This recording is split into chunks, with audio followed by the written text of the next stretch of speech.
Ililigtas ka namin, huwag kang mag-alala. Nandito na kami para sa'yo. Kaya kami nandito para iligtas ka. Ano yung panaginip na yun? Parang totoo. May dalawang lalaki sa panaginip ko. Tila ba lagi ko silang napapanaginipan ng mga nakaraang araw? Itay, napapadalas ako managinip tungkol sa dalawang lalaki at sa panaginip ko para bang akong laging nakakadena, tila ba ako nakagapos at gusto nila akong iligtas. Ano po ba ang ibig sabihin nun? Bakit lagi kaya ganun ang panaginip ko?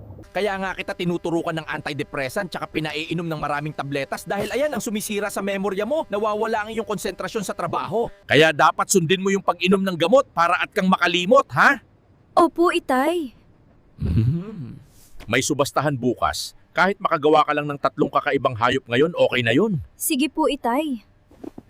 Gagawin kitang kakaiba para maipagmalaki ka ng bibili sa'yo. Sigurado ako, magugustuhan mo rin ito. Kaya sabi ni Itay, pagbutihin ko.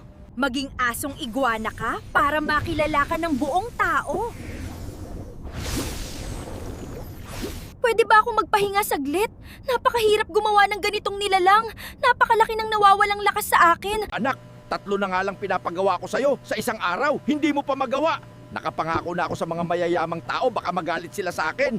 Tay, habang tumatagal, pahina ako ng pahina. Hindi ko alam kung ano pong nangyayari sa katawan ko. Halos 10 taon na natin itong ginagawa pero pahina na po ako ng pahina. Naku naman anak, bakit naman ganun? Kung kailan ba naman malaking tao ang kukuha ng hayop, tsaka ka pa nagkakaganyan. Hindi pwede, tapusin mo yan. Tay, habang tumatagal, pahina ako ng pahina. Hindi ko alam kung ano pong nangyayari sa katawan ko. Halos 10 taon na natin itong ginagawa pero pahina na po ako ng pahina. Akin na nga yung braso mo at tuturukan ulit kita para bumalik ang iyong lakas. Tay, magang-magana po ang braso ko. Ang sakit na. Baka naman ikamatay ko kung ilalabas ko lahat ng lakas ko. Pagpahingahin niyo po ako, Tay. Nararamdaman ko po ang hina ko. Hinang-hina na ako. Sana ay makaya ko to. Parang nalalason ng aking dugo. Pakiramdam ko'y lalo akong nanghihina habang tumatagal. Maging kuneho na, may ulong palaka ka. Ano nangyari? Bakit natunaw? Kailangan kong kumain. Hinang-hina na talaga ako. Handa na ba kayo kung lalakarin natin ito? Aabutin tayo ng 2 araw dahil malayo. Pero kung mag-eeroplano tayo, 1 o 2 oras lang, nandun na tayo. Delikado naman pag eroplano, mabilis tayo nilang makikita.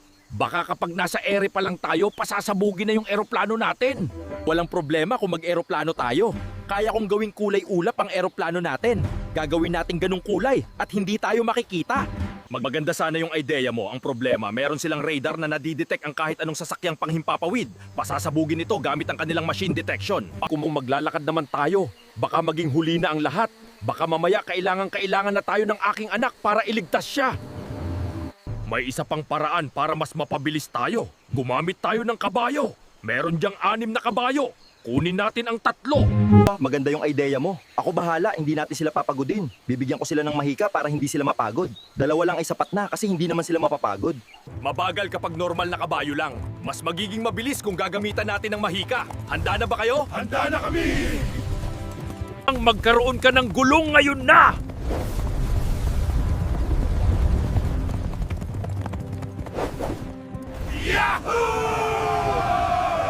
Napakabilis natin! Baka 1 oras lang nandun na tayo! Nakita mo yung bakod nila? Patunay lang na tila talagang may illegal na ginagawa sa sobrang taas at may kuryente pa. Wasakin ang pader! Tara! Pasukin na natin! Maging mapagmatsyag kayo. Sigurado ako, maraming kalaban dito. Huwag natin silang papaslangin. Paparusahan lang natin sila. Alam na nila na nandito tayo. Huwag po kayong mag-alala. Kaya ko kayong ipaglaban lahat at protektahan.